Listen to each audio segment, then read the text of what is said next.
पूरी दुनिया में जमहूरी निज़ाम इसलिए तख्लीक किया गया था ताकि उसके ज़रिए आलमी ताकतें अपने सरमाए, असर व रसूख और फ़ौजी क़ुव्वत से हुकूमतों का रुख जिस तरफ चाहें फेर सकें। लेकिन उनके नज़दीक इस निज़ाम में बुनियादी खराबी ये है कि कभी कभी अवाम काबू में नहीं आते और ऐसे लीडर मुंतखब कर लेते हैं जो अपनी कौम को आज़ादी, हुर्रियत और वक़ार के साथ जीने का दर्स देने लगते हैं। ऐसे हुक्मरान या लीडर सिर्फ अपने मुल्कों में ही नहीं बल्कि अपने इर्द गिर्द के ममालिक में भी आलमी ताकतों के मफादात के लिए चैलेंज बन जाते हैं। इस सूरत में अमरीका और दीगर आलमी कुव्वतें उनके खिलाफ मुत्तहिद हो जाती हैं और उन्हें बदलने का ऐलान कर देती हैं। इस मकसद के हुसूल के लिए खा उन्हें लाखों डॉलर खर्च करना पड़े, लोगों को सियासी ओहदों का लालच देकर उनके मुकाबले पर खड़ा करना पड़े या फिर उस मुल्क में फौजी कुव्वत के जरिए उनका तख्ता उलटना पड़े, वो कर गुजरते हैं। ये सब कुछ काम ना आए तो आखिरी हरबे के तौर पर अपनी अफवाज भी अगर उस मुल्क में उतारना पड़े तो उससे भी गुरेज नहीं किया जाता। इस सारे खेल का एक ही आलमी निगरान है और उसका नाम रियासत हाय मुत्तहदा अमरीका है। हुकूमतें बदलने के इस खेल की तारीख बहुत पुरानी है जो 1893 से शुरू होती है, जब अमरीका ने अपने पड़ोसी जजीरे हवाई पर कब्जा किया। पहले इस मुल्क में अपने खरीदे हुए सियासतदानों और किराए के मुजाहिरीन के जरिए हंगामे शुरू करवाए गए। फिर उन मुजाहिरीन से ये मुतालबा करवाया गया कि अमरीका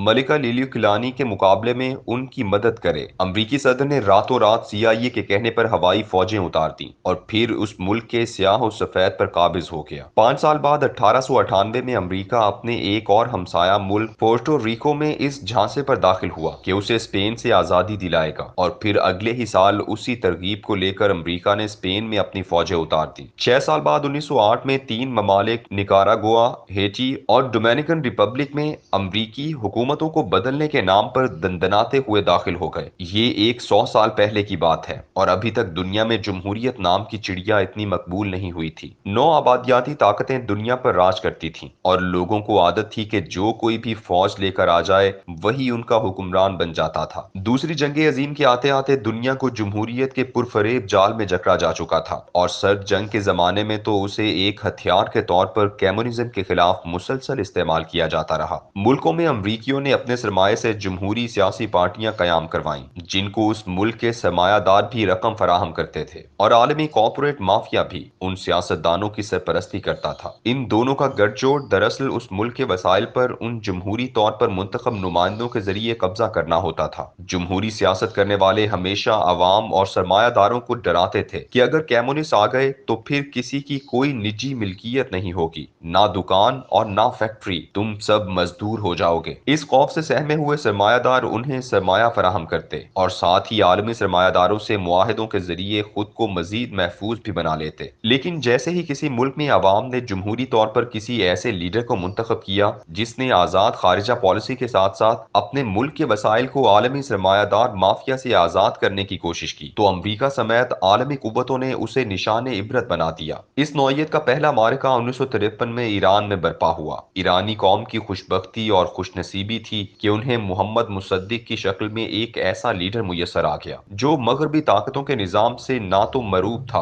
और ना ही उनकी जेरे साया रहकर सियासत करना चाहता था। ईरान में तेल दरियाफ्त हो चुका था और बरतानवी और अमरीकी कंपनियां इस तेल के जखायर पर एक मंसूबाबंदी से कब्जा कर चुकी थीं। इस जिम्न में Shah of Iran Raza Shah Pahlavi ने एक एंग्लो ईरानी कंपनी को तेल के कुएं से तेल निकालने की इजाजत भी दे रखी थी। मुसद्दिक ने 1949 में जुबा मिली के नाम से अपनी सियासी पार्टी बनाई जिसके बुनियादी अगराजो मकासद में गैर मुल्कियों को ईरानी सियासत से बेदखल करना शामिल था। उसने ये नारा भी बुलंद किया कि अगर वो बरसरे इक्तदार आ गया तो फिर एंग्लो ईरानी कंपनी को कौमी मिल्कियत में ले लिया जाएगा। अवाम ने इस खुददार और गैरत व हमीयत के हामिल लीडर को मुंतखब किया और 28 अप्रैल 1951 में पार्लियामेंट में 12 के मुकाबले में 79 वोटों से वजीर आजम मुंतखब हो गया। हल्फ उठाने के 2 दिन बाद ही उसने 1 मई को तेल की कंपनियों को निजी मिल्कियत में ले लिया। उसका ये इकदाम अमरीका और यूरोप को गजबनाक करने के लिए काफी था। उसने उसके साथ साथ अवाम की फलाह बहबूद के लिए इतना कुछ किया कि उसकी मकबूलियत अमरीका के लिए खतरे की घंटी बन गई। अमरीका समझता था कि वो अगर अवाम में मजीद मकबूल हुआ तो फिर उसको हटाना मुश्किल हो जाएगा। मुसद्दिक ने تمام بے روزگاروں کے لیے وظیفہ مقرر کیا، تمام فیکٹری مالکان کو بیمار اور زخمیوں کو معاوضہ دینے کے لیے کہا، مزارعین کو جبری مزدوری سے نجات دلائی اور ساتھ ہی زمینداروں کو پابند کیا کہ وہ اپنی زرعی آمدنی کا 20% ترقیاتی فنڈ میں جمع کروائیں۔ اس طرح کے بے شمار ایسے اقدامات تھے جن کی وجہ سے مصدق ایک مقبول ترین رہنما کی حیثیت سے ابھر چکا تھا۔ اب یہ امریکہ کے لیے ایک ایسا خطرہ تھا جس سے نجات ضروری ہو چکی تھی۔ امریکی وزارت خارجہ اور امریکی CIA کی سربراہی اس وقت دو سگے بھائیوں کے پاس تھی۔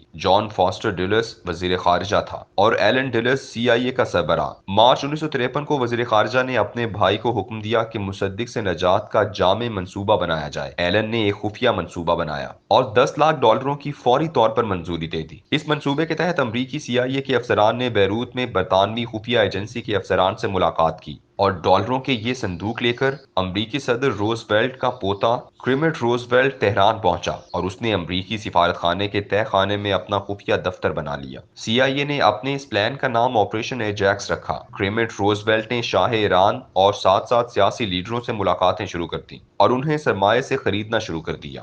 وہ چاہتے تھے کہ شاہ اسے وزارت عظمیٰ سے برطرف کر دے، لیکن شاہ ایران مصدق کی مقبولیت سے خوف زدہ تھا اور وہ اسے نکالنا نہیں چاہتا تھا۔ CIA نے کمزور مہرے تلاش کرتے ہوئے شاہ کی بہن اشرف پہلوی کو رام کر لیا۔ اسے کثیر سرمایہ ایک شاندار کھال والے کوٹ میں چھپا کر شاہی محل میں دیا گیا۔ شہزادی اب CIA کے ہاتھوں میں کھیل رہی تھی۔ اس نے اپنے بھائی رضا شاہ کو قائل کر لیا کہ وہ مصدق کے خلاف سخت ایکشن لے، لیکن مصدق کو بھی ان تمام سرگرمیوں کا علم ہوا تو وہ دو مختلف محاذوں پر سرگرم ہو گیا، ایک عوام کو سازش سے آگاہ کرنا اور دوسرا سیاستدانوں سے رابطے جاری ہے۔